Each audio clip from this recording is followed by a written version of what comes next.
Assalamualaikum warahmatullahi wabarakatuh. Saya Ifatul Ula dengan NIM 933417620. Di sini saya akan menjelaskan mengenai jenis huruf dan aturan pemenggalan.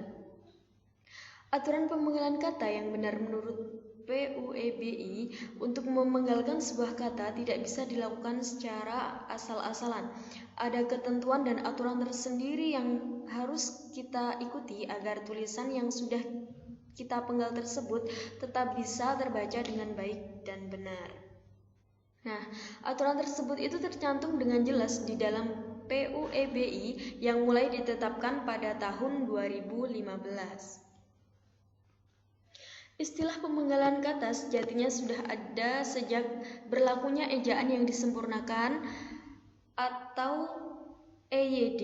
Hanya saja pada saat itu istilah yang masih digunakan adalah suku kata. Nah, apa sih suku kata itu? Suku kata merupakan pemenggalan kata berdasarkan pengucapan tulisan tersebut yang dibedakan atas suku kata terbuka dan suku kata tertutup. Perbedaannya, suku kata terbuka itu diakhiri huruf vokal, sementara suku kata tertutup itu diakhiri dengan huruf konsonan, seperti itu. Nah, sedangkan menurut Chandra 2004 disebutkan bahwa suku kata adalah suatu satuan ucapan terkecil yang dapat membentuk satu pengucapan kata.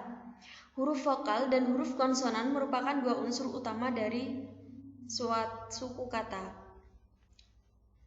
Nah, selain itu suku kata juga disebut sebagai silabel yang menurut Kamus Besar Bahasa Indonesia edisi kelima memiliki pengertian struktur yang terjadi dari satu atau urutan fonem yang merupakan konstituen kata. Sedangkan berdasarkan Wikipedia disebutkan suku kata ialah unit pembentuk kata yang tersusun dari satu fonem atau urutan fonem.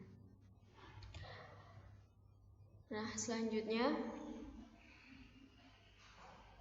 cara melakukan pemenggalan suatu kata berdasarkan kata dasar, kata turunan, dan beberapa faktor lainnya.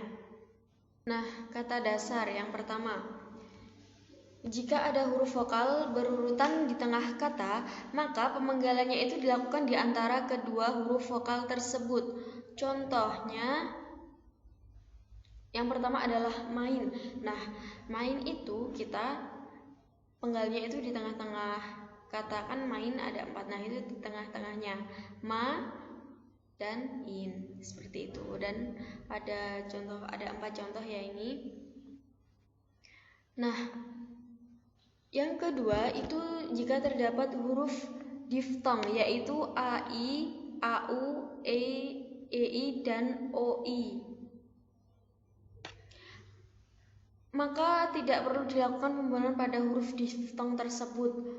Nah, sebelumnya huruf diftong adalah dua vokal yang diucapkan sekaligus gabungan vokal disebut diftong apabila menghasilkan satu bunyi saja. Sebaliknya, jika sudah berada dalam suku kata yang berbeda, maka gabungan vokal tersebut tidak dapat disebut sebagai diftong. Misalnya, di sini contohnya adalah aula, ada pandai, survei, dan saudara. Bisa dilihat cara pemenggalannya ya.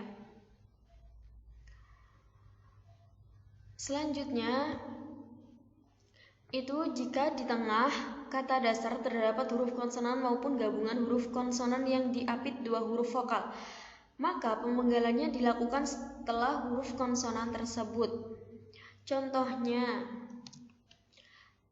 bapak, kenyang, dengan, dan mutakhir. Oke, lanjut.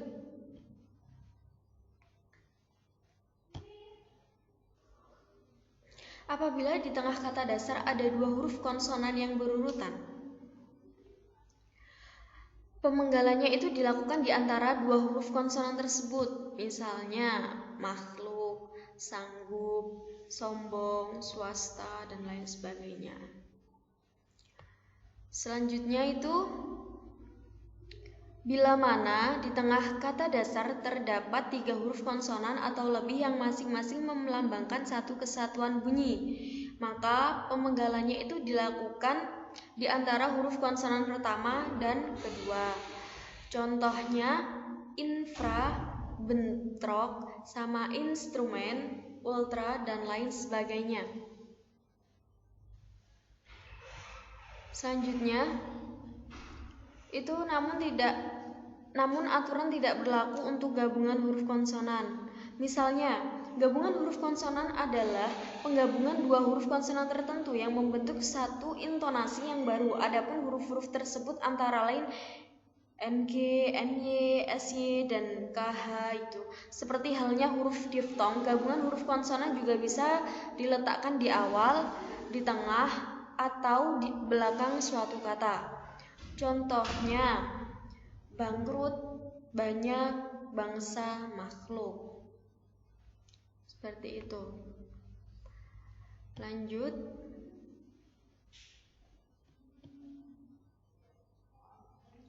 Selanjutnya itu ada kata turunan,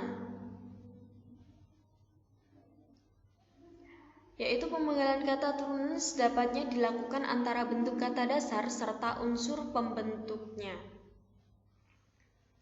Misalnya, berjalan, membantu, terbawa. Nih, perbuatan atau perbuatan, kekuatan atau kekuatan. Di situ ada perbedaan yang perbuatan. Jadi bisa setelah per boleh dipenggal atau perbuatan baru dipenggal. Nah, seperti itu ya, teman-teman. Nah, di sini ada catatan, apabila kata bertumbuhan yang bentuk kata dasarnya mengalami perubahan pemenggalan dilakukan seperti pada kata dasar. Contohnya itu menutup, memakai, pemikir, penolong, penyebut dasi dari jadi misalkan menutup itu kan ada kata me, nu, sama tup. Nah, jadi habis me itu dipenggal, terus nu itu dipenggal lagi, terus habis itu baru tup. Jadi kan menutup seperti itu. Yang kedua, pada kata yang bersisipan, pemenggalan kata juga dilakukan seperti pada kata dasar. Misalnya gemuruh, gerigi, telunjuk, sinambung, gelembung. Nah, misalnya gelembung ya. Jadi ada ge, lem, sama bung. Jadi ge dipenggal, terus habis itu lem, terus habis itu dipenggal lagi, terus yang terakhir itu bung. Seperti itu. Jadi gelembung. Untuk yang ketiga, pemenggalan yang menyebabkan munculnya satu huruf di awal ataupun akhir baris, maka tidak dilakukan contoh.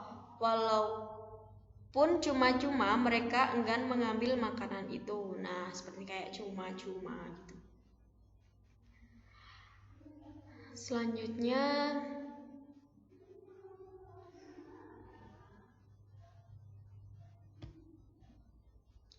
dua unsur kata. Nah, jika pada sebuah kata terdiri dari 2 unsur atau lebih, serta salah satu unsurnya dapat bergabung dengan unsur-unsur yang lain, maka pemenggalannya dilakukan di antara unsur-unsur tersebut. Setiap unsur gabungan itu dipenggal seperti pada kata dasar. Misalnya, ini contohnya fotokopi, itu bisa dipenggal 2 atau lebih ya.